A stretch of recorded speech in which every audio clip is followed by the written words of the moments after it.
সিংহায় ফুঁক দাও, আল্লাহর এই ফেরেশতা সিংহা হাতে নিয়ে মুখের কাছে নিয়ে আল্লাহর আরশে আল্লাহর দিকে তাকায় থাকে, একটা সেকেন্ডের জন্য এদিক আর ওদিক করে না। কখন রব হুকুম দিবে সিংহায় ফুৎকার দেওয়ার জন্য, যখন সিংহায় ফুৎকার দিবে, কুরআন বলতেছে ইদাস সামাউ ফাতারাত, আকাশ ভেঙ্গে ভেঙ্গে ভেঙ্গে ভেঙ্গে পড়তে থাকবে। ওয়া ইদাল কাওয়াকিবু তাসারাত, সমগ্র নক্ষত্রগুলি ভেঙ্গে ভেঙ্গে ভেঙ্গে ভেঙ্গে পড়তে থাকবে।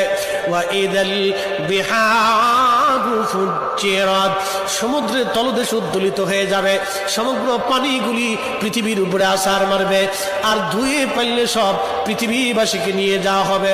ওয়া ইদাল কুবুরু বুসিরাত, কবরের ভিতরে যাহা আছে সব আমার মালিক আমার রব বের করে দিবে।